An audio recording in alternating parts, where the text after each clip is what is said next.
3, 2, 1. Okay, so welcome to our next colloquium in the CLSP Spring Seminar Series. Just to announce, next week's colloquium speaker will be Jordan Cohen from Dragon Systems, and his title will be, I have to get the alignment proper, A Problem in Speech Recognition Research with Examples from Astronomy. So that will be next week. Right up your alley, Paul. Okay, so today it's our great pleasure to have speaking to us Mark Johnson from Brown University, Department of Linguistic and Cognitive Sciences. Around the other way, but that's cognitive. Well, we know who's right. First. That's right. It's a great pleasure to have Mark. Mark is really an ideal person to be speaking to this group, especially given the audience.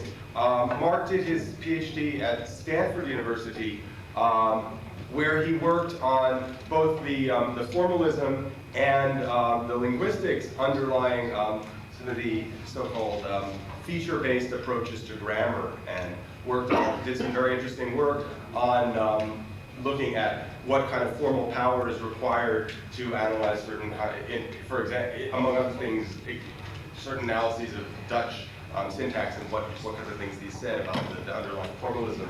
Since then, he's done a variety of things, ranging from more linguistics, looking at just computational properties of different kinds of grammar formalisms, some computational investigations of psycholinguistic models, and a whole range of other things. Today, he's going to be talking to us about some work that is sort of a more recent thread in topics that are dear to many people around here, to work on some kind of language modeling in probabilistic grammars. So today he'll be talking about context sensitivity and stochastic unification-based grammars. Thank you very much.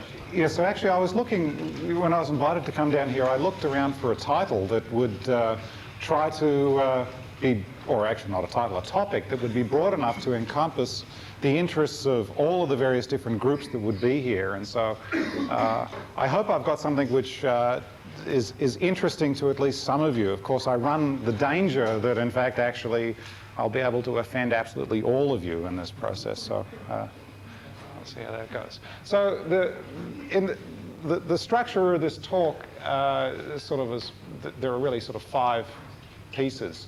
One is, why am I interested in doing this work at all? Why am I interested in trying to combine linguistics and statistics? Then I guess the next 3 parts are really sort of very detailed technical work, talking about, how exactly I propose to do this. So I'll be talking about the problems that context sensitivity poses for the problems of learning stochastic models, and then actually come up with a couple of suggestions of approaches for solving those problems. And then actually at the very end, since this is the home of optimality theory, and since a number of you here are working on OT theory, I thought I'd actually try to see if I could tie together the maximum entropy or log linear model approach, which I'll be suggesting in the previous 3 sections, compare that with OT theory, and I think I want to show that there are several very close connections. Well, why does it make sense to even start to think about combining linguistics and statistics? So, roughly speaking, I think what linguistic theory is really concerned with is describing possible linguistic structures or possible interpretations for utterances. Whereas I think those of us that are interested in actually modeling processing, either human processing or building a machine which can mimic human processing in terms of understanding or using language, in general, we're actually not just interested in finding the set of all possible linguistic analyses or interpretations. We also want to find the most plausible interpretation as well. So I sometimes sort of like to say that linguistic theory is a possibilistic theory, whereas a theory of processing really needs to be a probabilistic theory. That is, you want to have the most probable or most plausible interpretation. I think one could actually have a whole talk, justifying why one wants to work probabilistically. based on evidence from human psycholinguistics. But one thing I thought I'd just sort of throw out there is to say that if you do start to do any psycholinguistics, the very first thing that you need to control for is frequency, right? I mean, if you don't, all these other effects which we know and like to study, you know, about the effect of syntactic structure and stuff like that, those are all second-order effect compared to the effect that frequency has. And so, you know, I think that actually shows that, yeah, frequency matters a lot. Why do statistics? I mean, those of you that used to work on, like me, used to work on unification-based grammars, there used to be a big argument about what the difference was between these so-called declarative theories and the more procedural theories. I think actually statistics and actually OT theory, which I think is related to that, is declarative in that same sense. I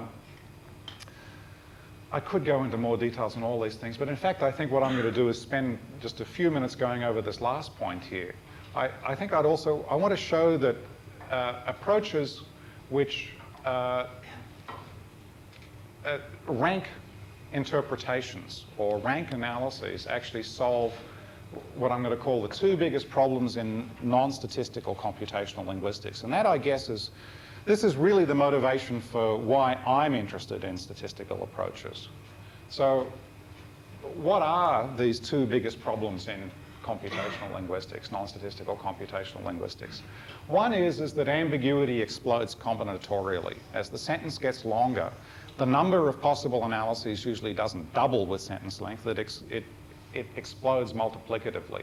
So I'll actually be I'll be using a little corpus in the later part of this talk, and I've just pulled out a couple of sentences from it. This is a corpus of basically derived from repair manuals for photocopiers and home center multifunction devices. It was put together by the Xerox Corporation. So these numbers up here are the numbers of analyses that a linguistically detailed grammar that the people at Xerox PARC have been writing since the year dot. You know, this grammar has just about every linguistic constraint that they can think of putting in there. And nevertheless, they're still finding, you know, hundreds of analyses for quite normal sorts of sentences. One thing I'd like to actually point out is that, you know, the linguists in here might think, well, presumably there are some more linguistic constraints that you could actually throw in here. Let me just simply say that I've been down that path, and I can tell you in practice actually what happens is that usually refining the grammar is self-defeating.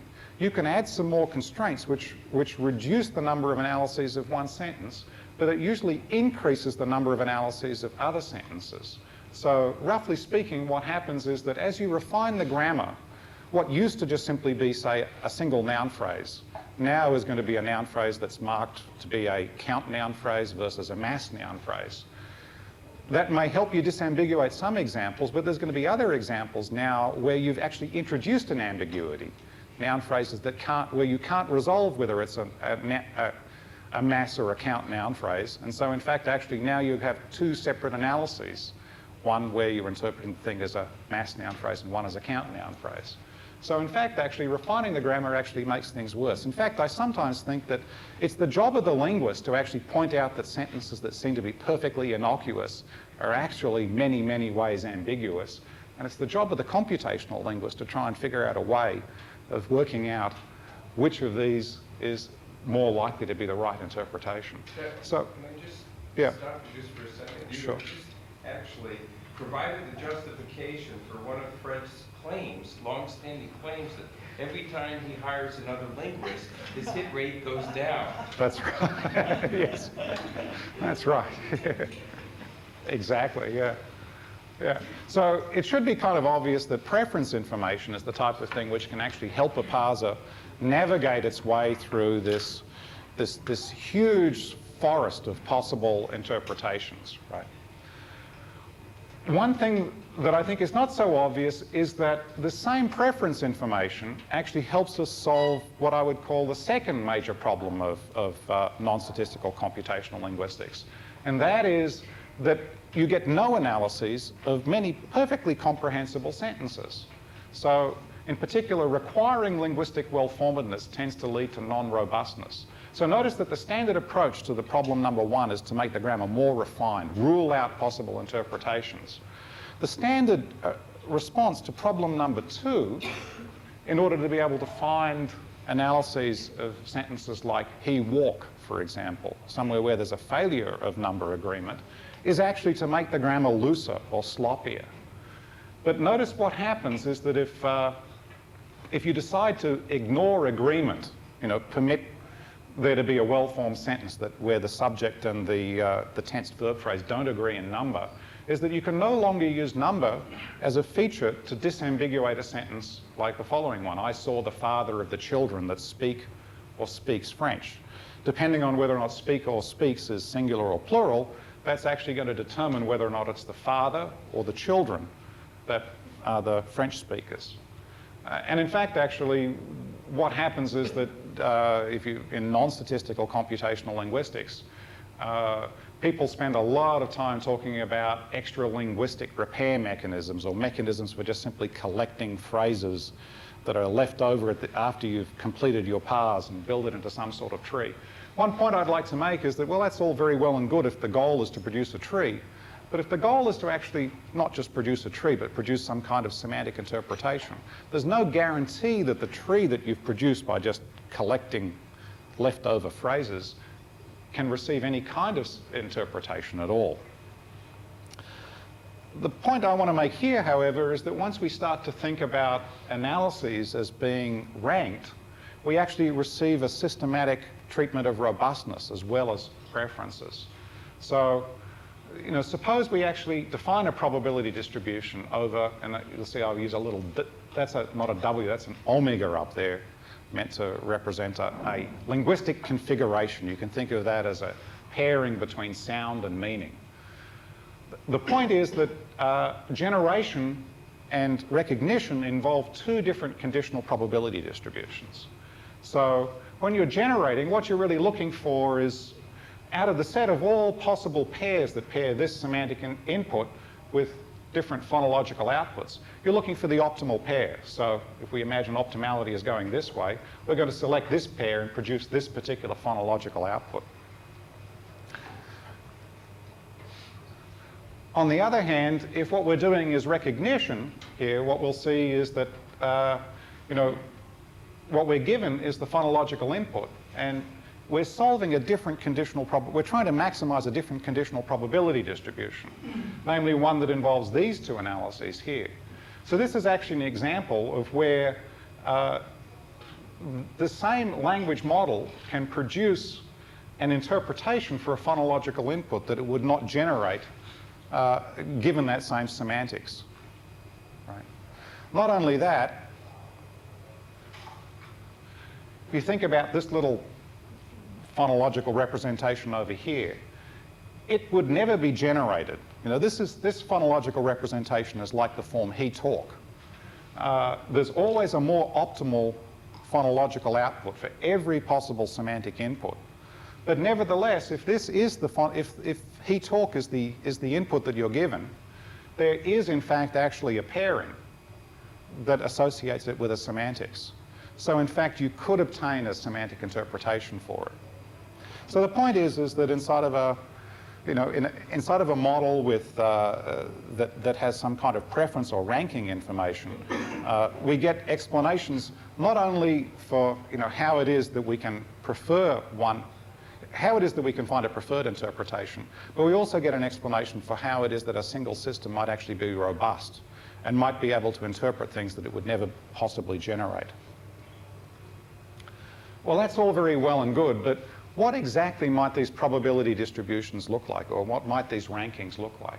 I think there are several different stories that are worthwhile investigating here. I think optimality theory is a very interesting approach, but the approach that I'm going to take here is one that's more statistically oriented. Right, so the idea is that, in fact, that syntactic theory, well, actually, so far this in fact actually is so general that in fact it actually includes optimality theory as an instance of it. So a syntactic theory, a theory of linguistics, defines a set of universally possible linguistic structures.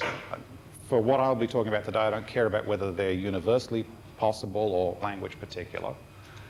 Then I have a family of probability distributions on this set of possible structures, which is parameterized by a parameter vector. And this is actually sort of all fairly standard. In fact, those of you that know something about Chomsky's principles and parameters approach, this shouldn't really worry you too much at this standard. Nor should learning, what I've said here about learning, worry you too much. I mean, basically what I'm saying is that learning involves actually finding the parameter vector, which simply makes the training data most likely. I'm going to interpret most likely in the detailed statistical sense, but again, I think it's perfectly reasonable to say that, you know, what the learner is trying to do is to find the parameters which explain the data that they're presented with best. And then parsing involves, in fact, just simply finding the most probable structure given the terminal string or the yield, right? So this is sort of all very, very general, but I think all sort of quite straightforward. So I want to now actually give you a little bit of a feel for what a very simple statistical model over linguistic structures might be like. And I'm actually going to talk about probabilistic context-free grammars here just for a little while. So probabilistic context-free grammars are a lot like context-free grammars, except that each production is associated with a probability. It can be viewed essentially as the weight associated with it, the likelihood of using that particular production given its parent. The way in which you estimate, so in fact there's going to be a certain probability of, these probabilities are what are called emission probabilities or conditional probabilities of the rule given the parent or the left-hand side. So for example, we might associate in this little grammar down here, you'll actually see at the end of the day I'm going to associate the rule noun phrase rewrites as rice as having a probability of 2/3. Noun phrase rewrites as corn as having a probability of 1/3. Given these rule weights or rule probabilities, the way in which you compute a probability for a tree is just to take the product of all the probabilities of all of the rules that are used in that tree. So you'll see that you can do this computation, but there are 3 rules that are used in this tree here. All but one of them actually have probability 1, and the probability of the rule noun phrase rewrites as rice has probability 2/3, so the probability of the tree is probability 2/3. This sort of model has the advantage that it's very easy to also estimate these. Remember, in order to be able to solve the parsing problem, we want to be able to compute the probabilities of these trees given their strings. In order to be able to solve the learning problem, what we want to be able to do is, given a certain set of input, we want to be able to actually estimate these probabilities as efficiently as possible. I just want to point out that in the case where the tree itself is actually available, there's a very simple method which is actually optimal in a certain statistical sense for learning the rule probabilities. And that just simply is the following thing. Count the number of times that each rule is used in your training data up here. So you'll see, actually, that's what I've done. You'll see here are the rule counts. Then compute the relative frequency of the rule use versus all other rules which expand that same non-terminal. So you'll see here, for example, there are 2 rules expanding noun phrase. 2/3 of the time this rule was used and 1/3 of the time this rule was used. So in fact, we're going to make those relative frequencies the actual estimate of the probabilities of these rules. Turns out that this relative frequency estimator is optimal in a mathematical sense for this problem of estimating the probabilities of the productions on the PCFG productions. And yeah, that's really very nice. But now let me show you what happens if there are some additional constraints that we impose on the linguistic structure. So suppose that, in fact, actually our corpus was not as before, but in fact our corpus looks like the one up here. Right? So there's number agreement between the noun phrase and the verb phrase. If we just use the same estimation procedure as we used before, what we'll actually find is that we get the following rule probabilities, both for the noun phrase rules and for the verb phrase rules. When we take those probabilities, plug them back in here and compute the probabilities of these two trees, we'll find that this tree here has probability 4/9 and this tree here has probability 1/9. At this stage, we start to worry, right? And let me explain why we start to worry. First of all, we start to worry because the total sum of probabilities is only 5/9, right? Yet we're assuming that there's a number agreement constraint. So in fact, actually, these two trees are the only sorts of trees that can be built out of these words and this very simple clause structure. Where's the other probability mass gone? It's actually gone into ungrammatical sentences. It's actually sentences of the form bananas grows and rice grow, right? Sentences that our number agreement, our context-sensitive number agreement constraint rules out. Well, one thing that's actually sort of fairly standard in this literature, and lots of people have suggested this, Eisler, people at Edinburgh, other sorts of things, they said, well, gee, we can fix that. And what they do is as follows. They say, let's actually call the partition function, or a normalization constant, basically simply the sum of the probability mass, which is actually assigned to all the well-formed linguistic structures. Down here, 5/9. And we'll just simply renormalize. We'll just take these numbers here and divide them by the sum of the probability mass. This is now a probability distribution, right? I mean, this is, we've in effect sort of brute forced it to these numbers here to sum to 1, 4/5 plus 1/5. But you know, things have still gone wrong, right? I mean, the probability of rice grows in the input corpus that we actually estimated all these productions from was twice, the frequency was twice that of the sentence bananas grow. But our estimated grammar is now actually ranking those as 4/5 versus 1/5. It's actually saying this is 4 times as likely as this one down here.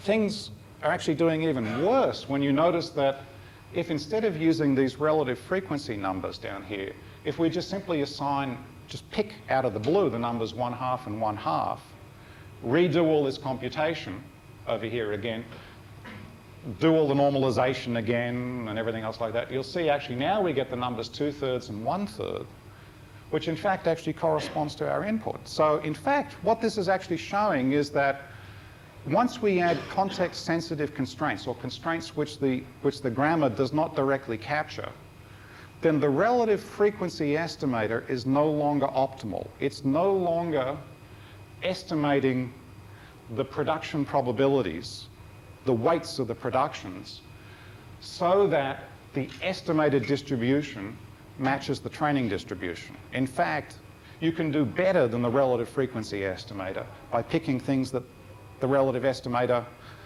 values different to what the relative estimator gives you. This actually means that once we add these context-sensitive constraints, basically, these non-local constraints, the relative frequency estimator is no longer consistent. So the standard solution to this particular problem, and this is actually where all the state-of-the-art, statistical parsing algorithms really are at this stage, is to split the state, is to actually say, well, gee, we were wrong. There aren't just noun phrases and verb phrases. There are now singular noun phrases and plural noun phrases. And I won't bore you by going through all the math, but if you do it all, then in fact, actually, it all works out. If you had, we get the right relative frequencies. And in effect, what we've done is we've now made these non-local dependencies back into local dependencies again. But notice the price that we've paid in doing this is there's many more rules here, and there's also going to be many more of these categories. So what we're actually doing is we're splitting the state, and we pay that by seeing this essentially an exponential explosion in the number of productions and in the number of possible states. So to summarize, what I'd like you to sort of take home from this is that if all dependencies are local or context-free, then rules are natural features of the probability distribution. Why do I say that? It's because they have a very easy estimation method, this relative frequency estimator. On the other hand, if the structures exhibit non-local dependencies, particularly if they're context-sensitive dependencies, then there doesn't seem to be any easy way to obtain natural features. In particular, the estimation problem is much harder. You're going to have to solve the problem that I'll actually lay out that mathematical problem in just a little while. And it turns out that there's actually nothing special about rule features once you move to this more general problem where you're dealing with context-sensitive dependencies. So what this actually means is that there's really no reason to restrict your attention to rule features. That is, the things that are used to define the probability distribution don't need to be just simply the frequency at which a certain production branches, but you can actually condition on, well, I'll actually suggest on anything. So at least two people in this audience, I would expect, probably guessed where I was going, because exactly, yes. All right. So the basic form of the model that I want to suggest is exponential or log linear models. So what does this mean? The idea is that I'm going to have these little omegas here, which are my linguistic structures. I have a series of functions which map each of these to a feature value, right? And the idea that I have is that I think of a feature as being a certain configuration inside of a linguistic structure, and fj just simply counts how often the jth configuration occurs inside of the linguistic structure And basically speaking, the model works as follows, right? You've got, associated with every feature, there is a parameter, lambda j, and you basically just form the dot product of the weight parameters, the lambda j, with the values of the features. This gives you, and you take the exponential of that, this gives you what I call the weight associated with this syntactic structure omega. You calculate the set of weights that are given. You calculate the sum of the weights that are given to any syntactic structure, to all syntactic structures, and then you just use that as the normalizing constant in order to get the probability distribution of a syntactic structure's omega. Why do we call this log linear? It's because if you take the logarithm of this quantity, you get a formula that looks like this, where essentially we're saying the logarithm of the probability is just a linear function of the feature values plus some constant, or minus some constant there. This might all seem extremely exotic. Why have we all of a sudden made this leap from something that seemed as natural, at least to many people, as, say, context-free grammars, to these very general log linear models? Well, I actually want to sort of point out that kind of like, is it the bourgeois gentilhomme in Candide's play, right? The chap that wanted to speak prose and then discovered that he was speaking prose all of his life. Well, those of us that have been working with probabilistic context-free grammars, in fact, have been working with log linear models for as long as we've been doing probabilistic context-free grammars. I just want to show that, if you think again of this set omega as being the set of all trees generated by a grammar, if you think of fj as just simply being the number of times that the jth rule is used in a tree, if you think of theta j as being the probability of the jth rule, then if you set this weight to be its logarithm, then you can actually imagine that, given a tree structure that looks like this, we have features for every rule. So, for example, given this tree structure here, the value of the first feature might be simply the number of times that the first rule, s goes to npvp, is used in that tree. That's 1. The value of this feature is 0 because the rule noun phrase goes to banana is not used in that tree at all. It's fairly easy to see that the probability of this tree is actually just simply the product of the rule probabilities raised to the power of the number of times that the rule is actually used. And it's also a very simple mathematical manipulation to show that that's in fact exactly equal to this log linear formula that we were using before. So in fact, the take-home message here is that these log linear models really aren't that exotic. They're a fairly natural generalization of PCFGs. So given that, what we decided to do was the following thing. We decided to say, well, let's actually take a more realistic grammar. And the largest grammar that we could lay our hands on was actually a unification grammar that people at Xerox PARC, as I said, have been building for about 15 years. This unification grammar, in fact, defines our set of well-formed structures. And I'll show you what one of these things looks like in just a moment. And we actually spent about a summer and a half devising features, which essentially are sort of things that we thought would be interesting things to condition on. You know, things that might separate good structures from bad structures. And so, as I said, each one of these features essentially counts the occurrence of a certain linguistic, syntactic configuration inside of omega. And our probability distribution is actually defined by one of these log linear models. The point I want to make at the bottom down here is this approach, as far as I can tell, is completely general. In fact, I think Professor Smolensky actually argued that this can be applied to virtually, any. It generalizes and subsumes basically any kind of grammar. This is actually what our syntactic structures look like. The details of this don't really matter, but you might be interested to see that in addition to a relatively standard syntactic tree over here, lexical functional grammar also associates every sentence with something that it calls an F or a functional structure that shows, for example, that a certain noun phrase is an object. In other words, it describes the grammatical function or grammatical role that noun phrases play. Has a lot of information about things, makes explicit information, say, for example, about tense and aspect. It says that this is an imperative sentence, for example. Null pronouns are reinserted at the functional structure, so you'll see here that let us take Tuesday the 15th. There's a null pro subject that's been added in here. Something else I want to point out is that the 15th down here is indicated that it's in a positive noun phrase, and the type of noun phrase is further subdivided into the fact that it's a date, for example. So this is a very detailed linguistic analysis in here. Let me say something about the kinds of features that we decided to use, right? So remember, what we're trying to do is the parser is going to produce a whole host, somewhere between 10 and 100 usually, analyses of any given sentence. And we want to try to see if we can pick the right one based on the values of certain features. And we get to design those features. I think that's as much a linguistic task as designing the grammar itself is.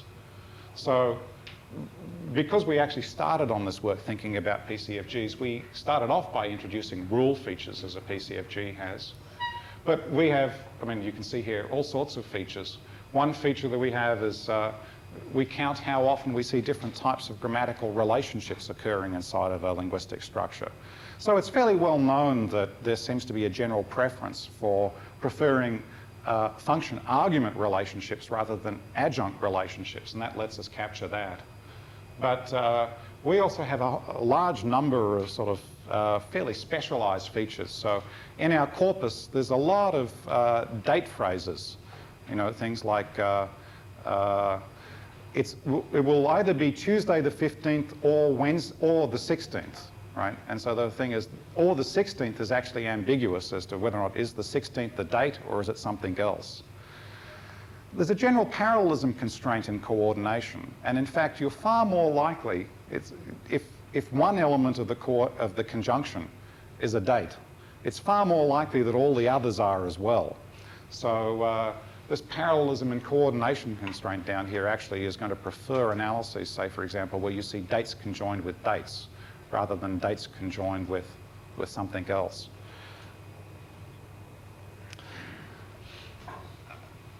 Okay, so I hope this has sort of given you a bit of a feel for what the model looks like. Let's actually turn to the problem of how one might actually try to learn such a model. And I want to now sort of convince you that this is... For a given set of features? Yes, for a given set of features. Yes. What did you mean by the features are not independent? Yeah, so the features are not statistically independent. So in particular, let me just pick one. One of the features that I had essentially counts the number of distinct noun phrases that you see in an analysis. Another feature counts the number of subjects that you see in an analysis.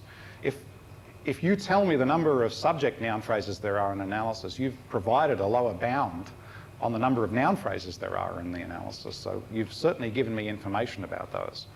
Those features certainly aren't independent. Why is that relevant? It's because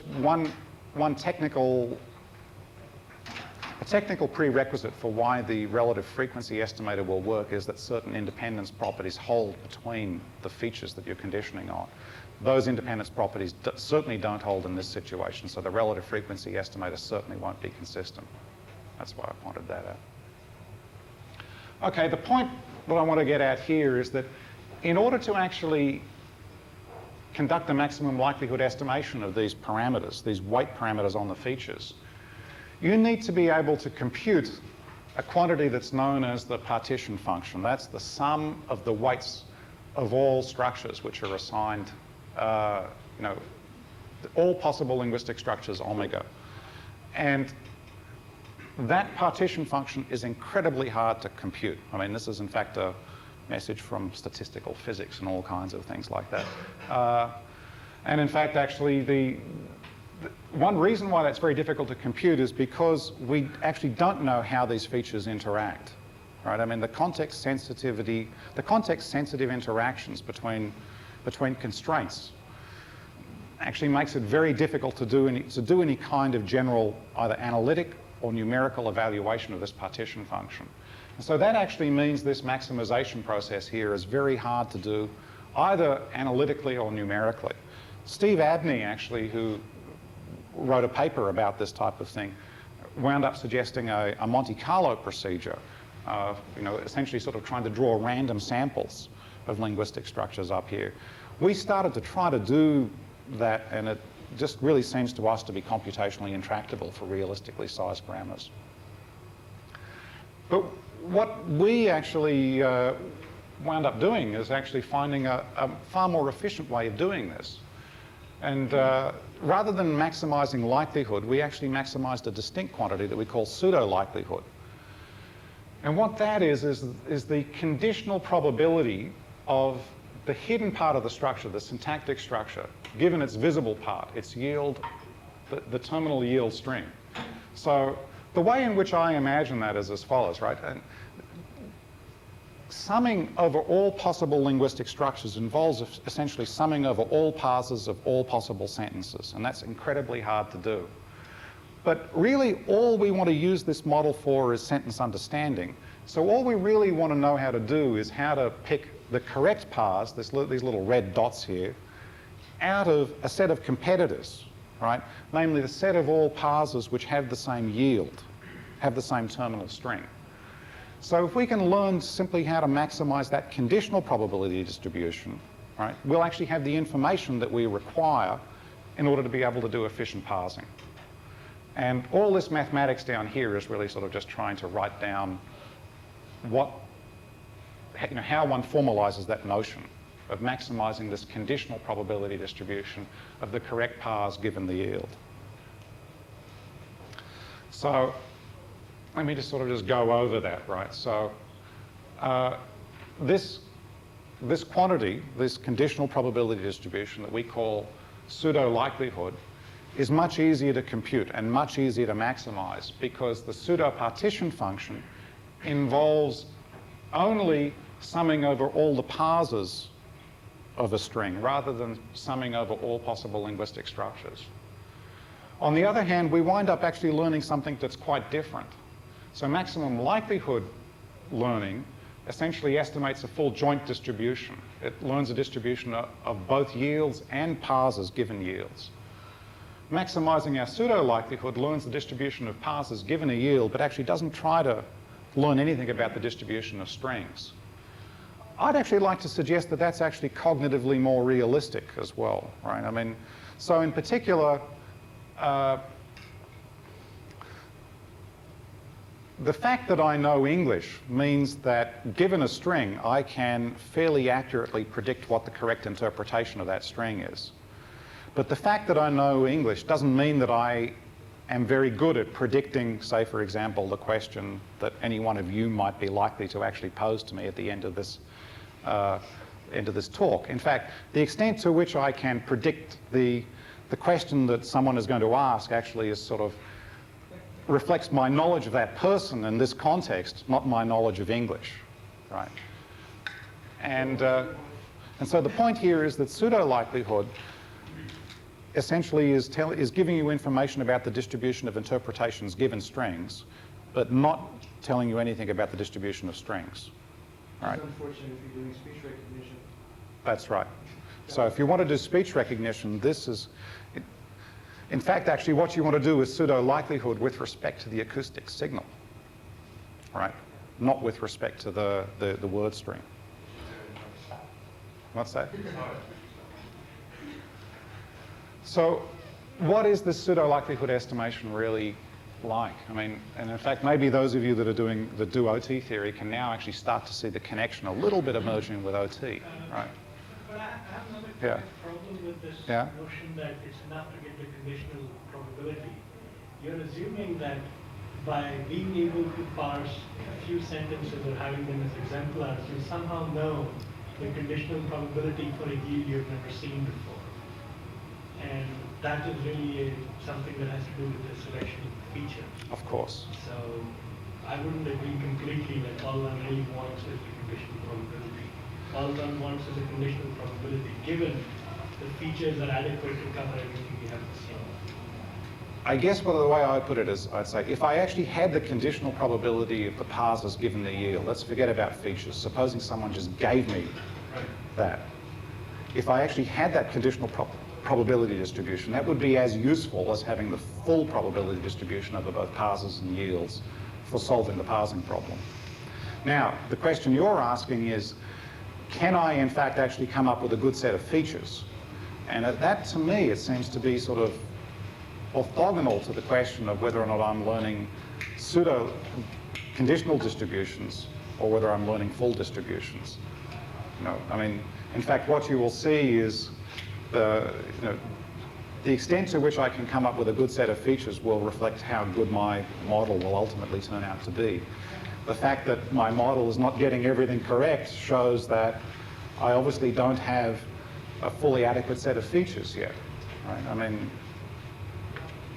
But it's more than that. So for instance, if I gave for 100,000 or whatever number of exemplars you have, if I simply gave you the conditional, in other words, I'm giving you a black box, you're given one of these sentences and a potential parse, and you spit back a number at you. so is the question you're asking, can we learn more in principle by trying to estimate a full distribution or estimate a conditional distribution? Is that the...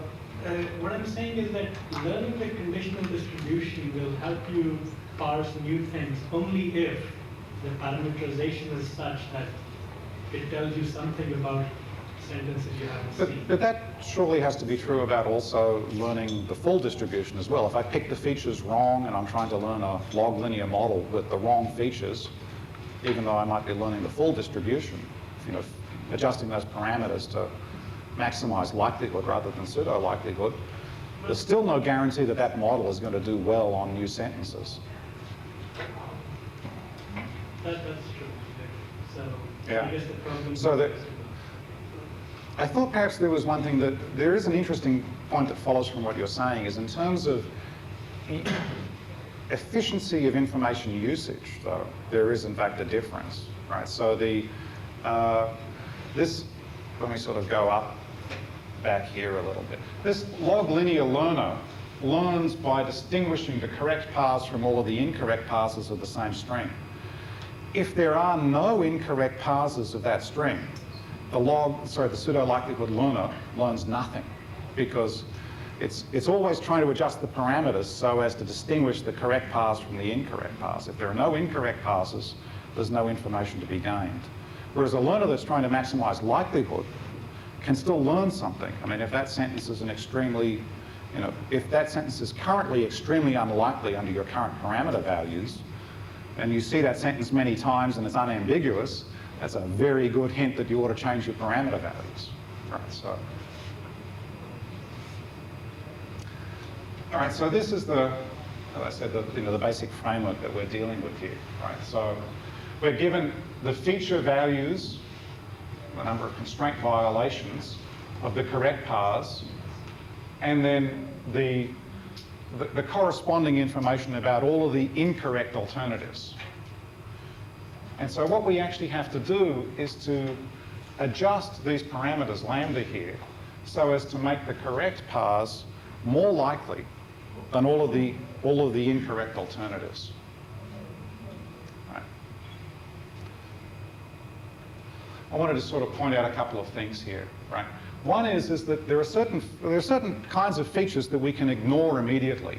So in the pseudo-likelihood learner, if you ever have a feature which takes the same value on both the correct paths and all of the incorrect passes, it should be relatively clear that essentially there's no information in that feature, right? Because no matter what weight you put on that feature, it's going to help or hinder the correct paths and all of the incorrect passes to the same extent. This is actually something I'll come back to when I'm talking about OT learning. There's another kind of feature as well, one which we call pseudo-maximal or pseudo-minimal. So suppose you have a feature which always takes its maximal value on the correct paths. That's an example here. So this second feature here always takes its maximal value on the correct paths. All of the incorrect paths all have the same value or smaller. And that's true for every sentence. Well, in fact, actually, on this training data, right, this feature is actually a hard constraint, right? I mean, the hard constraint is, in OT terms, it's an undominated constraint. It says always pick the exemplar which has the most value for this feature. And that, we actually call such a feature pseudo-maximal. And in this framework here, the maximum when you maximize pseudo-likelihood, you actually want to set the value, the weight associated with that constraint to infinity, because there's no counterexamples to it. Similarly, also, if a feature is pseudo-minimal, you actually want to set its weight to minus infinity. And perhaps this is actually where one of the places where OT and statistical estimation part company, but certainly the statisticians that I've been working with have said that they think that that's fairly unlikely to be the right thing to do. So in particular, suppose you've got a small training corpus, suppose the language learner certainly hasn't seen all of the language or anything even close to all of the language. Just because a feature turns out to be pseudo-maximal or pseudo-minimal over the small training corpus that you've got, that's really no reason to imagine that it's in fact pseudo-maximal over all possible data. So in fact, actually, even though the maximum likelihood estimate would be to set these lambdas to plus or minus infinity, what we decided to do is actually add a bias term. This is a kind of a prior. Yeah? Isn't that sort of a characteristic of maximum likelihood estimation as a whole, and not just this instance of it? That in fact, that when you have a single mode of explanation, there's no incentive to do any other explanation besides that mode, and there's no return for seeking any other explanation except what you've got. I don't know. I mean, certainly in many cases, you wind up seeing a probability of 1 being associated in such a situation. Yeah.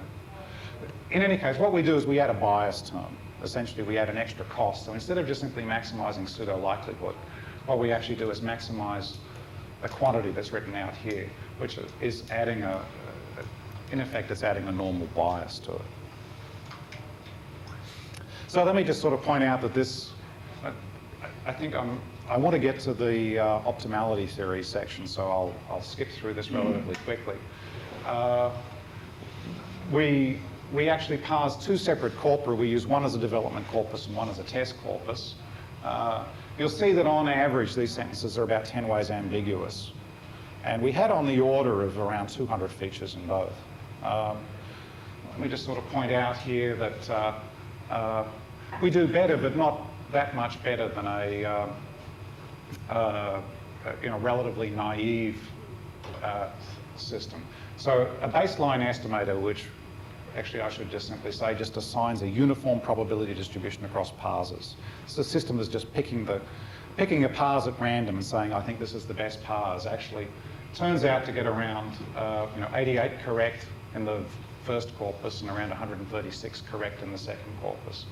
And we do significantly better than that. We can get somewhere in the middle. So what does the Charniak parse again? Well, Charniak's parser is not producing these kinds of representations. In fact, But who cares? It's still the sentence. But this is the likelihood to parse. this is actually identifying the correct parse. Yeah, and there's going to be a probability of the So in particular, we're not just, many of these parsers have the same tree structure, but they differ in terms of, yeah, exactly. I mean, I want this, I want to get to meaning, right? I mean, I want this thing to tell me, is this a count noun phrase, or is it a date, or is it a, right? So this is considerably more refined than that. It would not. So what kind of an ambiguity do we get? I mean, with the same, Well, the same structure, you actually get a lot of so different. one example is, say, something like Tuesday the 15th and the 16th. Yes. All right? So Tuesday the 15th can be disambiguated as a date phrase. The 16th, well, maybe that's a date phrase, but maybe it's some other kind of ordinal expression. You know, maybe we're talking about Tuesday the 15th and the 16th person, right? I mean, unlikely, but it's a linguistically possible analysis. In terms of tree structures, those two analyses have exactly the same tree structure. Around Tuesday and Yeah, but they have exactly the around same. 16th. Yeah, they have exactly the same tree structure. So the point is that there's a lot more to meaning than tree structures, and this is going a little bit in that direction. You could still do the comparison, right? I could. mean, you could forget Yes. about those features. Yes, and I just could. ask yourself about I the could. structure. It also And then the turns. question is, It also. does it do better? It also turns out that linguistically, the Penn trees. There's an East Coast West Coast split, basically. Back in the days when Bresnan and Sarg and Warsaw were thrown out of heaven and went to Stanford, they've actually been assigning quite different tree structures than the tree structures that Chomsky now adopts. And so it would be a significant project to actually map these tree structures into the Penn tree bank tree structures. It could be done. I actually think the big difference is going to be that, I'll talk about that afterwards, right? One thing that I wanted to point out here is that in terms of my overall goals, by the way, this particular parser, it actually does reasonably well. Combined with the parser itself, right? Remember that I've got this detailed linguistic grammar. If I add my statistical component to it, I actually get somewhere around 75% of the sentences actually correctly parsed. That is, I actually identify the correct parse structure, which is really not too bad. One thing is that I think that it's a little disconcerting that in fact actually all the statistics is just done over parameter vectors, and all the linguistic structure has really just sort of disappeared. Also, the parser is just as brittle as before. Remember I said there were two big problems in non-statistical computational linguistics? This has really solved one of them, but it hasn't solved the other one. So if it turns out that a sentence receives no analysis under the detailed linguistic grammar, I'm sunk, because what I work off is the set of analyses that the detailed linguistic grammar returns. You mentioned linguistic structure. Could some of that be captured by the feature vectors themselves? I mean, you said they weren't independent. Yeah, so in fact, actually, that's basically, I think I'm going to skip ahead now and talk about OT, right? And in fact, what's that? Sorry, I was just Yeah. my remark was going to be that we have this problem of lack of independence too, right? And we don't mind it. I mean, we're trying to make it independent in the trigram language model by doing the complementary business. But we don't need to do the, It slows down, it messes the estimation, it doesn't change the space that the model can count. Yes, I mean all this. So in other words, the lack of independence just simply means that the relative frequency estimator is no longer consistent, right? Or it's no longer actually maximizing the likelihood of the training data. It also has to do with the iterative schemes for computing lambda. The more dependent they are, the slower is the convergence of those schemes. Usually. Quantitative Yeah. results, but it's not Yeah. empirical. So yeah, I'd like to see if I can. I think what is it? What time do we normally finish this? I think I was told around right 6. now or in about half a minute. In about half a minute. Oh yeah. No, we should give it 5 more because we started 5 minutes late. Oh, okay, all right. I think I was actually told until 6, but I won't keep you here until then, right? So let me just simply say that one thing, how is it that I can make this model, not as brittle? One way is to trade the hard linguistic constraints for soft stochastic constraints. And it actually turns out that linguists are doing the same sort of thing in order to convert their grammars into OT optimality theory grammars. So that's actually the reason why I started looking at these OT grammars.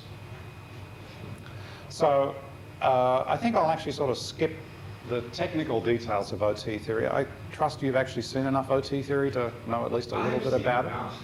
Oh, right, yeah. So He's seen that. that's right. Yeah. Let me just say that for my purposes, I'm actually going to treat a linguistic structure as being an input-output pair, right? So the pair, first singular, plus also a candidate output. The idea, sort of go right ahead, I'm going to treat these OT constraints as features in my previous sense, right? And so basically, what OT writes down as being something like this, I'm now actually going to view as something that looks like this. This actually should remind you of what the input to my log linear learner actually looked like. Basically, it's some indication of what the optimal structure is, and then a set of suboptimal or incorrect competitors. And so, yeah, basically speaking, in OT terms, what you need to do is to learn a rank ordering of these here such that the optimal candidate is always lexicographically, alphabetically earlier than all of the suboptimal candidates. Whereas in my log linear learner, what I need to do is to learn a weighting of these features here such that the value which is assigned to the optimal candidate is always better than all of its suboptimal competitors. What does the SG stand for? Singular. This is. Why is R singular? No, this is the input, second singular, and the optimal output is R. So remember, I said very briefly, the linguistic structure. You Second are. person. Yeah. So these are input-output pairs, right? So this is saying that the optimal, given an instruction to realize first-person singular, you realize that as am. An instruction to realize second-person singular, you realize that as are, and so on. And then these are all the other possibilities, right? I mean, you might imagine that you could realize first-person singular as art. So what do the numbers mean again? So these are actually, if I would have had a little bit more time, these are actually the number of violations of each of these constraints. So I'm thinking of constraints as what I called features before. And so basically, realizing first singular as am violates the *1 constraint once. It violates the *2 constraint 0 times, the *3 constraint 0 times, the singular constraint once, the plural constraint 0 times, and the faithfulness constraint 0 times, right? That makes sense? I mean, do the numbers make sense now, at least? Still don't understand why they violate anything. Yeah, I skipped through Joan Bresnan's analysis of this, but I think you can see, well, I mean, how many times does the feature first person appear? Right? Once, right? So if you have a *1 constraint, that constraint is violated once. These features, in this system here, these features are all going to be binary, either 0 or 1. So I just want to point out that there's a connection here. Again, in the interest of time, I'll just sort of say what it is without going through the details. If the number of constraint violations is bounded, right, that is, if you can guarantee ahead of time that there is some number C that no linguistic object, for each linguistic object and each constraint, the number of times that linguistic object will violate that constraint is less than C. Then I make the following claim, that for any OT constraint ordering, there is some weight vector lambda such that in the OT sense, a linguistic structure is more optimal than another one. Omega is more optimal than omega prime, just in case in the log linear model sense, the probability of the more optimal structure is greater than the probability of the less optimal structure. So that's a connection. It's a fairly tight connection between log linear models and OT in the case where essentially there's a bound on the number of constraint violations. And so in fact, actually, what I've just been doing over the last week or so, just sort of essentially for fun, is to take one OT analysis that I know reasonably well, which is Bresnan's analysis of various English auxiliary systems, and treat Bresnan's constraints as features in a log linear model. And so I thought I'd just simply end with a little demonstration of some of the properties of doing log linear estimation of OT constraint rankings here. So the first thing I want to point out is that, in fact, first of all, this learner that I've got, which actually is changing these parameter weights, learns very quickly. Starts off getting no examples correct, and within 2 iterations, it's actually, I just give it the full English paradigm. I am, you are, he is, we are, you are, they are. Within 2 iterations, it's basically learnt all those examples. This quantity here is actually the conditional probability of the correct analysis given the yield, right? In other words, it's comparing the correct analysis to all of the incorrect competitors. And you'll see the log probability very quickly approaches 0, which means that the probability is very quickly approaching 1. It's actually kind of interesting to look at what happens to these values, right?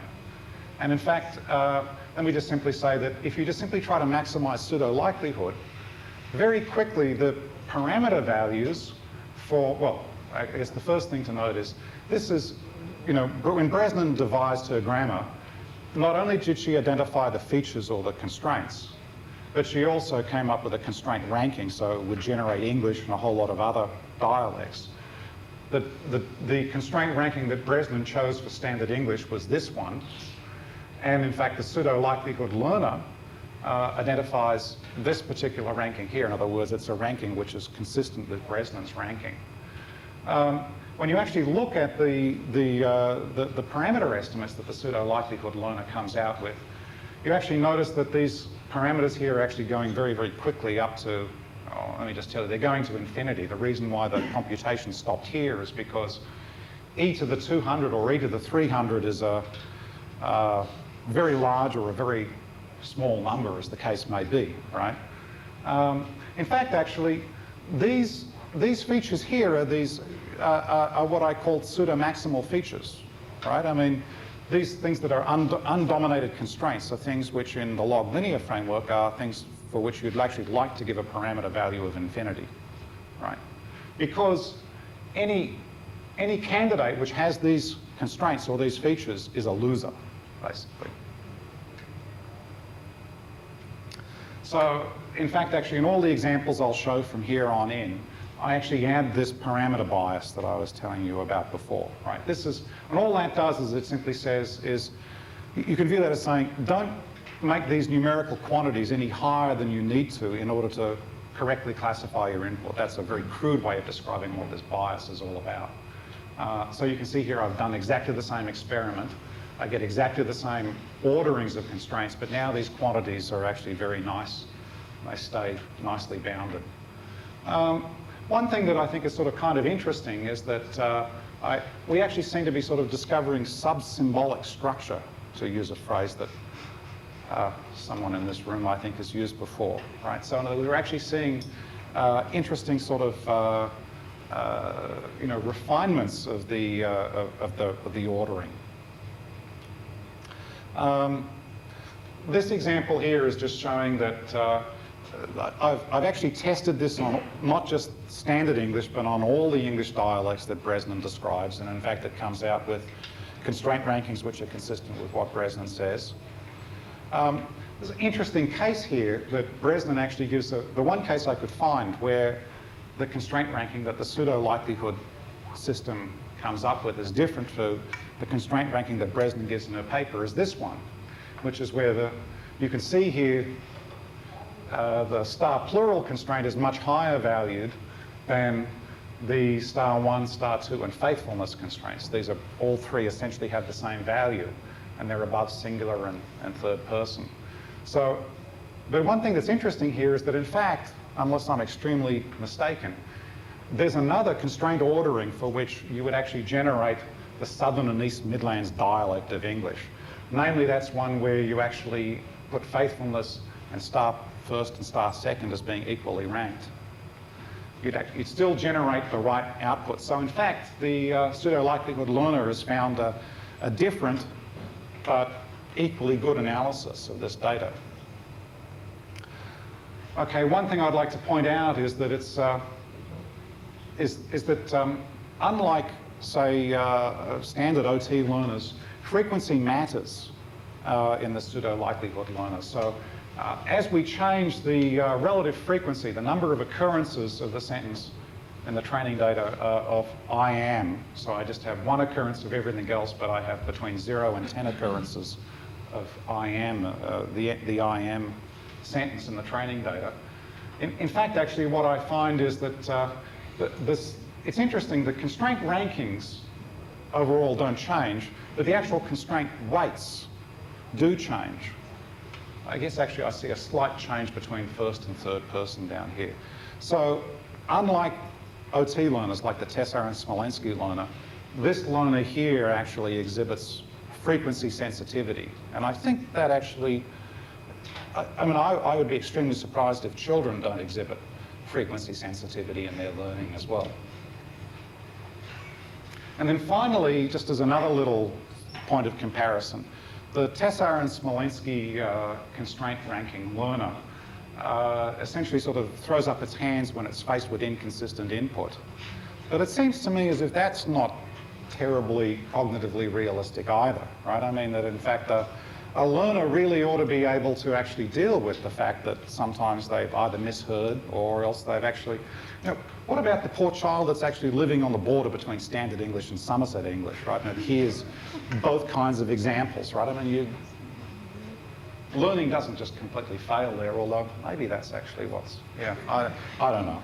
But anyway, this learner here, you'll see if I actually change, in the input data here, I have one example of thou art, and I actually change the number of occurrences of you are. And you'll see actually we start off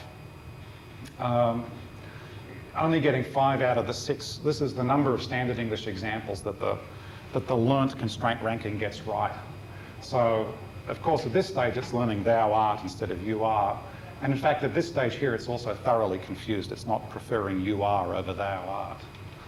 But very quickly afterwards, once there's more occurrences of you are, it's actually learning you are and not thou art.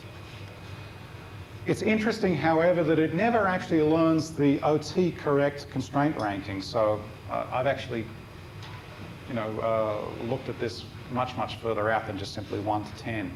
It seems as if even though these numerical weights are actually sufficient to prefer the correct form you are over thou art, the one occurrence of thou art actually is sort of still sufficient to change this ranking so that star 2 is below faithfulness.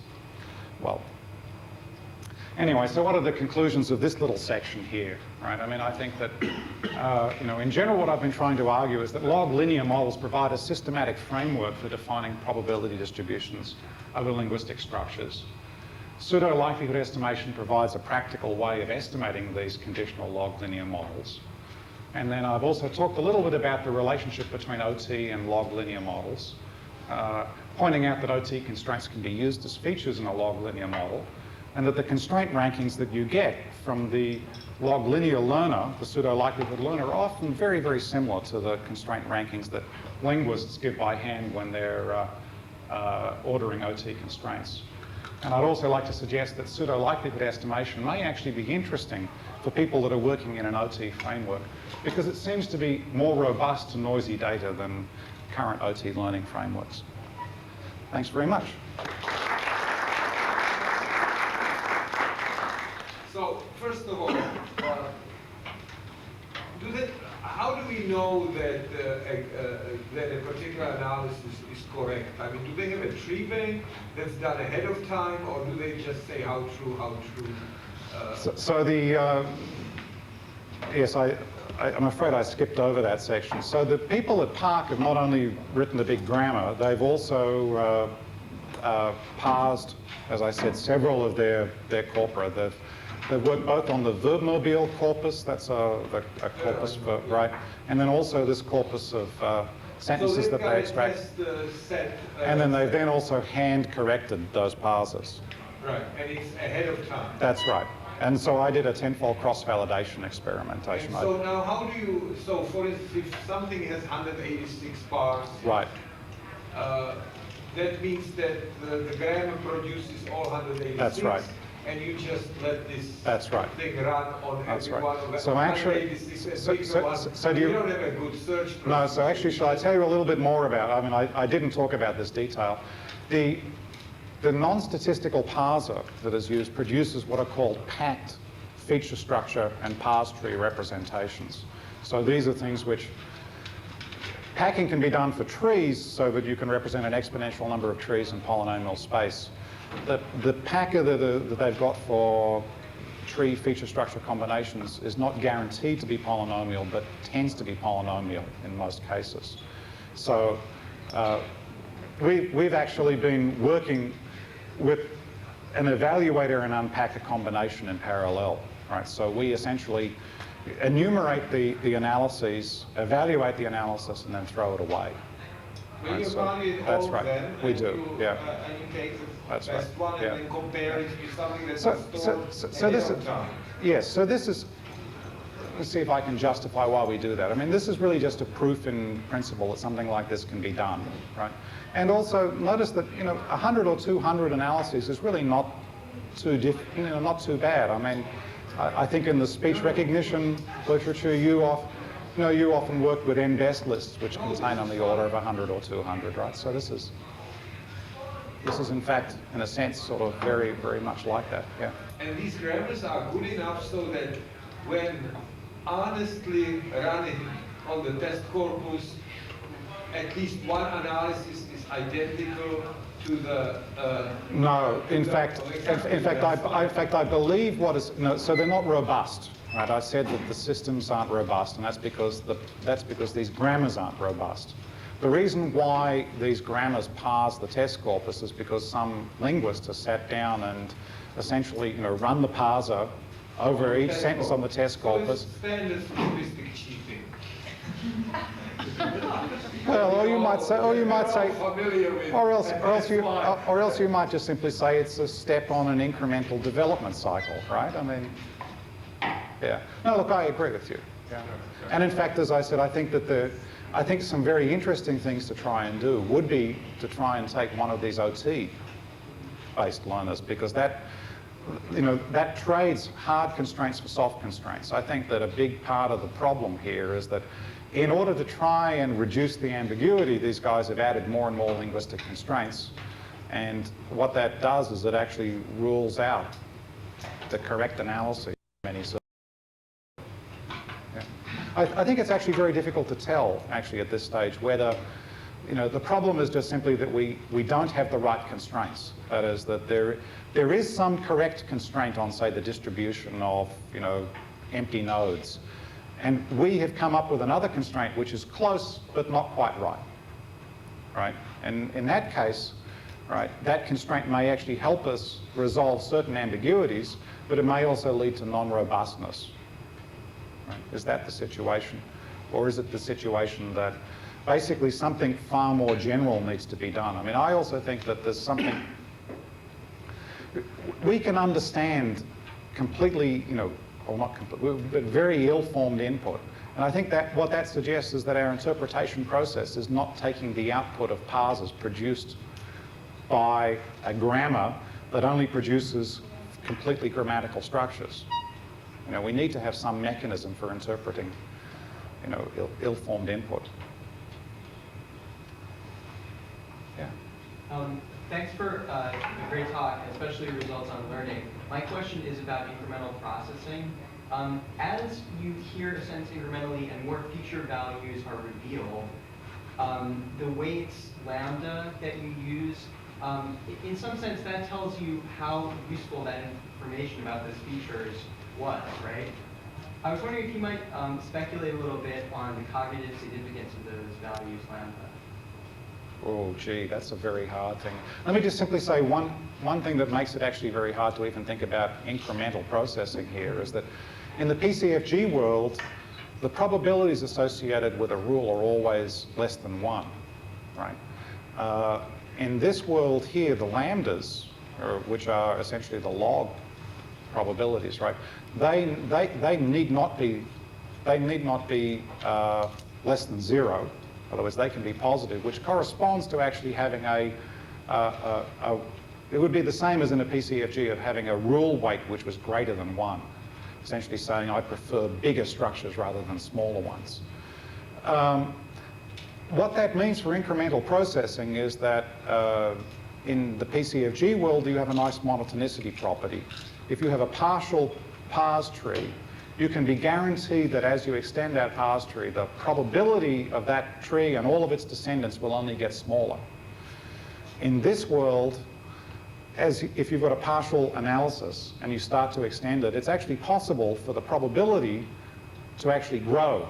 That is, its more elaborated versions actually have a higher score than the structure that it came from. And so I think that lack of monotonicity may actually pose a problem. Let me just add a follow-up thing. Do you think that could cause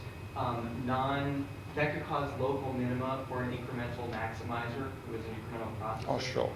Yeah. I mean, we know that happens in PCFG parsing as well. That it's when you probably know about Brian Rourke's work, right? I mean, that's the reason why people need to do beam search rather than just simply best first search. So this is highly unlikely to be better and almost certain to be worse than that. Yeah.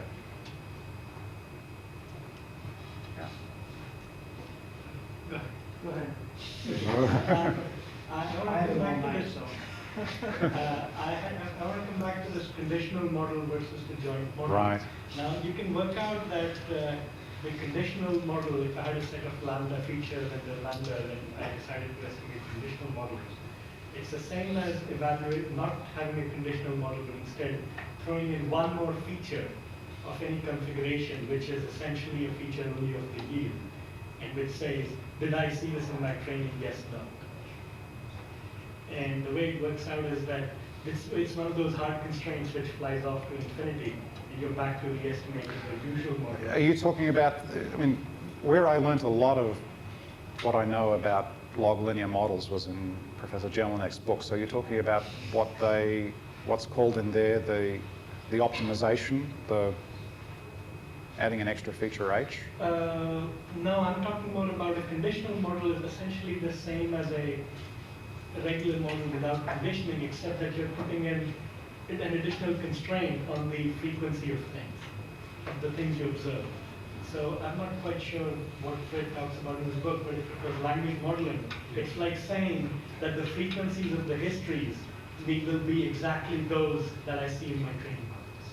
Yeah, that's what you must be. And so that's really what, and that if you add those as additional constraint, then you don't need to think of this as a conditional probability estimation anymore. You can think of it as a full model and go ahead and do it. What happens is that by putting this as a feature, you actually simplify the computations, and that's why the partition coefficient. I think it is in fact actually the case that what I did and what Fred described in his book are in fact the same. We came to it by thinking about it in terms of these conditional probability distributions, but I remember actually going through that section and thinking that yes, that's the right, and that's actually that's the feature that makes me a little less comfortable with conditional models than I would have otherwise been, because most of the other features I can find justifications for having them. But because conditional models amount to having this feature, have I or have I not seen this sentence before? I worry that conditional models. Actually, how many times have I seen it? How many times have I seen it? It makes the conditional models a little. In terms of, like, you know, whether the rest of the features make any difference to the two ways of doing things. You'll actually have to explain that to me, because I don't see how that feature is the number of times that So what happens is, if you come across a history you have never seen, first of all, like, you know, on any parsing problem, this feature is going to appear both in the numerator and the denominator, and it's just going to fall out. So it doesn't affect your model at all. It cancels out. But the thing is that it amounts to making this assumption, which I somehow feel that it puts more burden on your other features to make up for this bad feature. In other words, regardless of what it does mathematically, somehow. I'd be very interested to see. I'm not so sure I follow that, but I'd be very interested to see it. I do know, as I said, that in a sense, this is a less efficient learner. I mean, this learner is only learning. You know, one aspect where this is actually very cognitively unrealistic, I think, is that this learner is actually learning only in situations where a sentence has a correct parse and some incorrect parses. In other words, when it has unambiguous input, this learner learns nothing. And I think that's actually fairly unrealistic. Now, actually, one thing that's interesting is you can also turn this around. In fact, the way in which I talked about this log linear learner in the OT case was where I didn't have time to go through this, but I actually think you're thinking of the conditional likelihood of the linguistic structure given the meaning rather than given the strength. I actually call that semantic pseudo-likelihood. And that, I think, is actually far more cognitively realistic, right? I mean, when does a child learn something from its input? It's precisely when a given meaning might be expressed in several different ways, and the child hears that that meaning was in fact expressed in one particular way, right?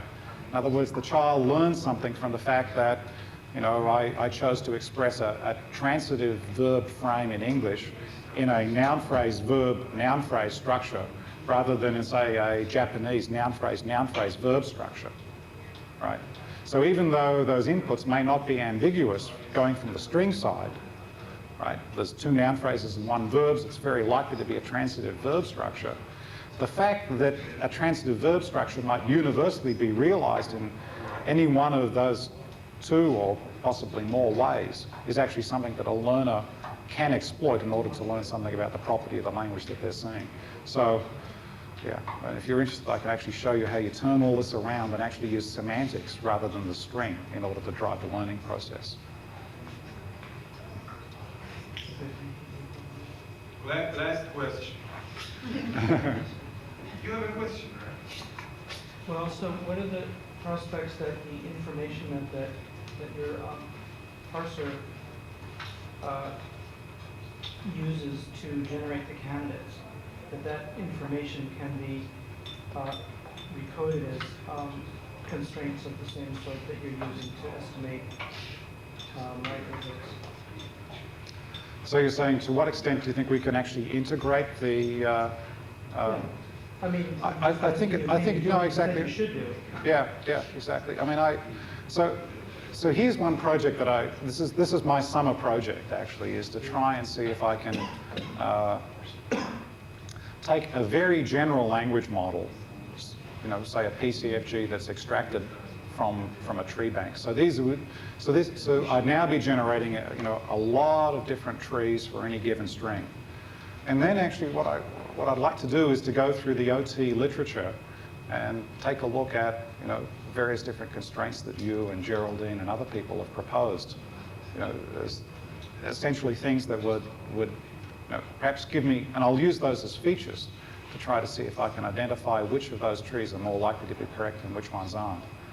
I haven't talked about learning from unlabeled data here, but it turns out that there's a project that I and Stefan Riesler in Germany are involved in, where we're trying to extend EM, expectation maximization, to try to see if we can actually learn from unlabeled data. So that would be a move in that direction that you're talking about. Essentially, we would then have a framework essentially where there's a very weak component which is proposing candidate structures, and we'd probably be generating on the order of hundreds of thousands of candidate structures per sentence. And then we're then going to try to see if we can then prefer the, identify the correct one. Yeah. I'll let you know how that works.